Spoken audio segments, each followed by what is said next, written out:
శారీలో వచ్చిన క్రేప్ బ్లౌజ్కి కానీ జార్జెట్ బ్లౌజ్కి కానీ పర్ఫెక్ట్గా లైనింగ్ని ఎలా అటాచ్ చేసుకోవాలి, కరెక్ట్గా ఎలాగా జాయిన్ చేసుకోవాలన్నది బొటిక్ స్టైల్లో జాయిన్ చేసాం అనేది చూశారు కదా friends. Hi friends, welcome back to my channel Babita boutique. ఈరోజు టాపిక్ వచ్చేసి మనకి లైనింగ్స్ని మెయిన్ పార్ట్స్కి, బ్లౌజ్ మెయిన్ పార్ట్స్కి ఎలా జాయిన్ చేసుకోవాలో ఈ వీడియో ఉండబోతుందన్నమాట. ఈ వీడియోలో నేను బ్యాక్ అండ్ ఫ్రంట్ పార్ట్స్ని డీటెయిల్డ్గా ఎక్స్ప్లెయిన్ చేస్తున్నాను జాయిన్ చేస్తూ. ఈ హ్యాండ్స్ని మాత్రం జాయిన్ చేయటం అనేది నేను ఆల్రెడీ వీడియో అప్లోడ్ చేశాను విత్ ఇన్విజిబుల్ పైపింగ్తో. ఒకసారి కావాలంటే ఆ వీడియో చూడండి, నా ఛానల్లో నేను ఆల్రెడీ అప్లోడ్ చేశాను. ఫస్ట్ అయితే నేను బ్యాక్ పార్ట్ని జాయిన్ చేయడం చూపిస్తాను. ఈ లైనింగ్ని ఇలాగా ఓపెన్ చేయాలి. నేను మార్కింగ్ చేసుకుంటాను కదా, జనరల్గా మీరైనా సరే కటింగ్ చేసేప్పుడు మార్కింగ్ చేసుకుంటారు కదా, ఆ మార్కింగ్ మనకి బ్యాక్ సైడ్కి కనిపించాలన్నమాట. దానికి పైన నుంచి అంటే ఒక సైడ్ మార్కింగ్ ఉన్న లైనింగ్ పార్ట్ ఉండాలి, దాని పైన కరెక్ట్ సైడ్ పెట్టిన బ్లౌజ్ క్లాత్ ఉండాలన్నమాట. సో ఈ విధంగా చూసుకొని మిడిల్కి ఫోల్డింగ్ దగ్గర కట్స్ పెట్టుకుంటాం కదా, ఈ 2 కట్స్ కలిసే చోట పిన్స్ పెట్టుకోవాలి. ఇక్కడ నేను షోల్డర్ దగ్గర మాత్రం కరెక్ట్గా తీసుకున్నాను, కానీ నెక్ పార్ట్ని మాత్రం కొంచెం తగ్గించి తీసుకున్నాను, ఎందుకంటే ఈ జాయిన్ చేసేటప్పుడు కొంచెం ఈజీగా ఉంటుందని. ఇది కంప్లీట్గా రౌండ్ నెక్ కాదు కాబట్టి పర్ఫెక్ట్గా జాయింట్ అవ్వాలి కాబట్టి నేను ఈ నెక్ని కొంచెం చిన్నగా తీసుకున్నాను. అంటే లైనింగ్ కన్నా కూడా మెయిన్ క్లాత్ని బ్యాక్ పార్ట్ కొంచెం జస్ట్ అలాగా ఆ కార్నర్స్ వరకే మనకి తెలిసేట్లు కటింగ్ చేసుకున్నాను. కిందకు వచ్చేసరికి మెయిన్ పార్ట్ చిన్నగా పెట్టుకున్నాను.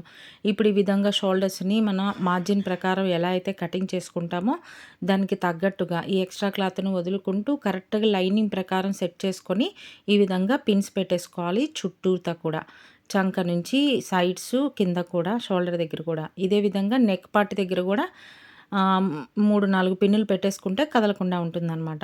ఇప్పుడు ఎలా జాయిన్ చేసుకోవాలో చూద్దాము. ఈ విధంగా సెట్ చేసుకున్న తర్వాత మాత్రమే జాయిన్ చేసుకుంటే కొత్త వాళ్ళైనా సరే చాలా ఈజీగా చేయగలుగుతారనమాట. ఫాలిన్ మెటీరియల్ ఉన్న బ్లౌజ్కి లైనింగ్ కరెక్ట్గా జాయిన్ చేసే పద్ధతి నేను వివరంగా చూపిస్తున్నాను కాబట్టి మీరు స్కిప్ చేస్తూ వీడియో చూసారంటే వీడియో అర్థం కాదనమాట. సో ప్లీజ్ కంటిన్యూగా వీడియో చూస్తానికి ట్రై చేయండి. ఎప్పుడు కూడా షోల్డర్ జాయింట్స్ ఎప్పుడు కూడా నెక్ వైపు నుంచి జాయిన్ చేయమని చెప్తూ ఉంటా కదా, ఇక్కడ పిన్స్ పెట్టుకొని సెట్ చేసుకున్నాం కాబట్టి అటు ఇటుగా అయినా కూడా జాయిన్ చేసేసుకోవచ్చు నేను చూపించినట్లు. తర్వాత ఫస్ట్ షోల్డర్ జాయిన్ చేసిన తర్వాత నెక్స్ట్ వచ్చేసి నెక్ జాయిన్ చేసుకోవాలి.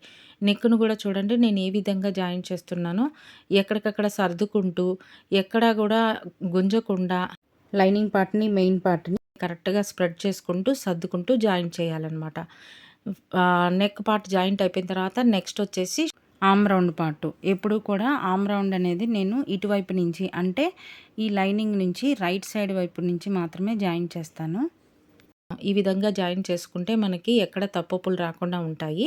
నా చేతి వాటం ప్రకారం నేను ఈ విధంగా ట్రై చేస్తాను. మీరు కూడా ఒకసారి ఇలా ట్రై చేసి చూడండి, మీకు కూడా ఇదే పర్ఫెక్ట్గా వస్తుందని నేను అనుకుంటున్నాను.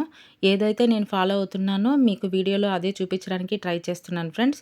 ఎక్కడికక్కడ ఈ విధంగా వేళ్ళతో సర్దుకుంటూ సెట్ చేసుకుంటూ ఎక్కడ కూడా ముడతలు రాకుండా నీట్గా సర్దుకుంటూ కొద్దిగా స్టిచ్ చేసిన తర్వాత ఆ పిన్స్ని అడ్డంగా ఉంటే కొద్దిగా ముందే తీసేసుకోవచ్చు, లేదు కొంచెం పక్కకి పెట్టుకున్నామంటే కాస్త స్టిచ్ చేసిన తర్వాత కూడా తీసుకోవచ్చు. చూసారు కదా, షోల్డర్ దగ్గర కూడా ఎక్కడ కూడా ముడతలు రాకుండా ఎప్పటికప్పుడు ఈ విధంగా సర్దుకోవాలన్నమాట. ఇక్కడ కొంచెం కింద నడుం జాయింట్ దగ్గర కొద్దిగా తగ్గింది కాబట్టి నేను పైన పిన్ తీసుకోవాల్సి వచ్చింది, లేదంటే స్టిచ్ చేసిన తర్వాతే తీసుకోవాలి. ఇదే విధంగా సైడ్ జాయింట్ కూడా చేయాలి. ఇలా సర్దుకోవాలి ఫ్రెండ్స్. ఇలాగే కొంచెంగా సర్దుకుంటూ చేతిని మాత్రం ఎడం చేతిని నేను ఎలా పెడుతున్నానో మీరు గమనించండి. ఇలా వెడల్పుగా వేళ్ళను పరిచినట్లు పెట్టి మనకి ఎలా స్టిచ్ కావాలో దాని ప్రకారం మన చేతిని అలా పక్కకి జరుపుకుంటూ ఉండాలి. అప్పుడే స్టిచ్ అనేది కరెక్ట్గా పడుతుంది. క్లాత్ అనేది జరగకుండా ఎక్కడికక్కడ ముడతలు రాకుండా జాయింట్ అవుతాయి. ఇప్పుడు ఈ పిన్స్ అన్నీ తీసేసేయాలి, పెట్టిన పిన్స్. మనకి మెయిన్ బ్లౌజు కొంచెం ఎక్స్ట్రా కట్ చేసుకుంటాం కదా మెయిన్ క్లాత్ని, లైనింగు మాత్రం కరెక్ట్ కట్ చేసుకుంటాం. దాని ప్రకారం ఎక్స్ట్రా క్లాత్ని కట్ చేసేసుకోవాలి. ఫస్ట్ చుట్టూతా అన్నీ కట్ చేసిన తర్వాత నెక్ పార్ట్ని కట్ చేసుకుంటే మనకి ఫినిషింగ్ అనేది బాగా తెలుస్తుందన్నమాట కటింగ్ చేసుకోవటానికి. నేనైతే ఈ విధంగా చేస్తాను. మీరు నెక్ కట్ చేసుకొని మిగతా రౌండ్ పార్ట్ కట్ చేసుకున్నా కూడా పర్వాలేదు. ఇంతవరకు అర్థమైంది కదా ఫ్రెండ్స్. ఇది రౌండ్ నెక్ కాదు, రౌండ్ వీ నెక్. ఇది చాలా అంటే చాలా బాగుంటుంది ఫినిషింగ్ అనేది ఈ నెక్. చుట్టూతా కూడా ఫినిషింగ్‌తో ఎక్స్ట్రాస్ అనేవి ట్రిమ్ చేసేసుకోవాలి. అదే నడుము దగ్గర కూడా సన్న సన్నగా దారాల్లాగా ఎక్స్ట్రాగా ఉంటే వీటిని కూడా కట్ చేసేసుకున్నాను. చూసారు కదా బ్యాక్ పార్ట్ అనేది ఫినిషింగ్‌తో మనం లైనింగ్ అటాచ్ చేసేసుకున్నాం. ఇప్పుడు బ్యాక్ పార్ట్ అనేది స్ట్రైట్ పీస్ కాబట్టి ఈజీగా అటాచ్ చేసుకుంటాం. మరి ఫ్రంట్ పార్ట్‌ని ఎలాగా అనేది డౌట్ చాలామందికి ఉంటుంది కదా! అందుకని నేను డీటెయిల్డ్‌గా ఈ వీడియోని చూపిస్తున్నాను. ఫస్ట్ అయితే బ్యాక్ సైడు ఇప్పుడు నేను చూపించిన ప్రకారం ఎదురు బెదురుగా నెక్కులు ఉండేట్టు సెట్ చేసుకోవాలి. బ్యాక్ సైడ్‌కి కరెక్ట్ సైడ్ అనమాట. అందుకని నేను టిక్స్ పెట్టేసుకున్నాను బ్యాక్ సైడు. అంటే ఇది రాంగ్ సైడు. దీనిపైన ఈ మార్కింగు మనకి డాట్స్ పెట్టుకుంటాం కదా! లైనింగ్ పైన మార్కింగ్‌కి ఈ మార్కింగు మనకి సెంటర్ డాటు మార్కింగ్ ప్రకారం కట్స్ ప్రకారం కరెక్ట్‌గా పెట్టేసుకోవాలి. ఈ కట్ నేను మెయిన్ క్లాత్‌కి కూడా పెట్టుకున్నాను. కరెక్ట్‌గా ఆ కట్ కలిసేటట్లు సెట్ చేసేసుకున్నాను. సెట్ చేసేసుకొని ఈ విధంగా షోల్డర్ దగ్గర ఈ డాట్ దగ్గర పిన్స్ పెట్టేసుకోవాలి. ఇదే విధంగా ఆపోజిట్ సైడ్ రెండో వైపు కూడా ఇదే విధంగా సెట్ చేసి పిన్స్ పెట్టేసుకోవాలన్నమాట. ఫస్ట్ అయితే ఈ 2 పిన్నులు పెట్టుకోవాలి. మెల్లిమెల్లిగా అవసరాన్ని బట్టి నేను పిన్నులు పెట్టుకుంటాను. ఒకవేళ కొత్తగా నేర్చుకునే వాళ్ళకి ఇబ్బంది అనుకుంటే మీరు ఒకేసారి అన్ని పిన్నులు పెట్టుకొని కూడా స్టిచ్ చేసేసుకోవచ్చు. ఫస్ట్ అయితే షోల్డర్ జాయిన్ చేయాలి. ఇది మాత్రం లాగొద్దు ఫ్రెండ్స్. ఎక్కడా కూడా లాగకుండా జాయిన్ చేయాలి. ఎందుకంటే ఇది క్రాస్ కటింగ్‌లో కట్ చేస్తాం కాబట్టి కొంచెం పట్టుకొని లాగినా కూడా స్టిచ్ చేసేటప్పుడు జరిగిపోతుంది. కొంచెం ఎక్స్ట్రా అయిపోయి షోల్డర్ జాయిన్ చేసేటప్పుడు మనకి బ్యాక్ పార్ట్ కన్నా ఫ్రంట్ పార్ట్ షోల్డర్ అనేది ఎక్కువైపోతుంది. అందుకని లాగకుండా జస్ట్ హోల్డ్ చేయాలి ఎడమ చేత్తో. కుడి చేత్తో నేను దారాన్ని పైకి ఎలా లాగుతున్నానో ఆ విధంగా పట్టుకొని లాగారంటే కరెక్ట్‌గా జాయింట్ అవుతుంది. మనకి గుంజకుండా, సాగకుండా వస్తుందనమాట. నెక్స్ట్ వచ్చేసి మనము షోల్డర్ జాయిన్ చేసుకున్న తర్వాత నెక్ జాయిన్ చేసుకోవాలి. నెక్ రౌండ్ అనేది కొద్దిగా రౌండ్ ఉంటుంది. మనం ఇచ్చిన షేప్‌ని బట్టి ఉంటుంది కదా! నెక్ రౌండ్‌ని కూడా ఈ విధంగా చూసుకుంటూ కరెక్ట్‌గా అడ్జస్ట్ చేసుకొని ఈ రౌండ్ పార్ట్‌లో ఇలాగా సన్నగా ట్యాప్ చేసుకొని అడ్జస్ట్ చేసుకుంటూ నిదానంగా జాయింట్ అయితే చేసేసుకోవాలి.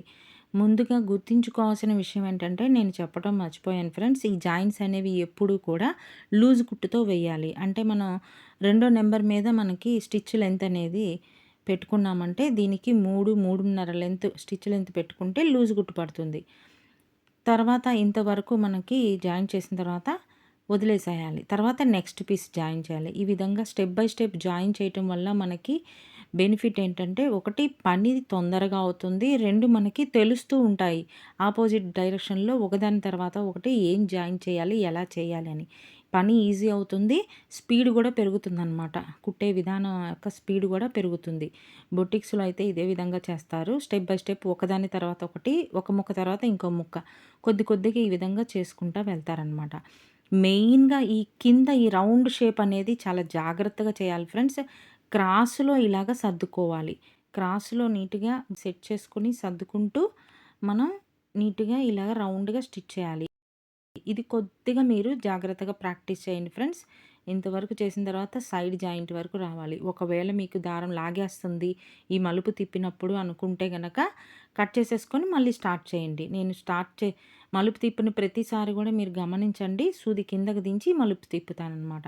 ఈ రౌండ్ చంక రౌండ్ అనేది కొద్దిగా జాగ్రత్తగా మెలి తిప్పుకుంటూ ఎక్కడ కూడా ముడతలు రాకుండా ఈ విధంగా అయితే జాయిన్ చేసుకోవాలి. జాయిన్ చేసుకున్న తర్వాత పెట్టిన ఎక్స్ట్రా పిన్నులని తీసేసేయాలన్నమాట. నేను చంకలు జాయిన్ చేసేటప్పుడు మాత్రమే ఈ ఎక్స్ట్రా పిన్నుని పెట్టి జాయిన్ చేశాను. మీరు గమనించారు కదా! ఈ విధంగా క్రాస్ కటింగ్ కాబట్టి క్రాస్‌లో సర్దుకుంటూ జాయిన్ చేయాలి. రెండోసారి ఎందుకు నేను చూపిస్తున్నానంటే మీకు తెలియాలని. ఫస్ట్ సారి నేను డీటెయిల్డ్‌గా చూపించాను కాబట్టి ఈసారి నేను కొంచెం ఫాస్ట్‌గా చూపిస్తున్నాను. కొద్దిగా అబ్జర్వ్ చేయండి ఫ్రెండ్స్.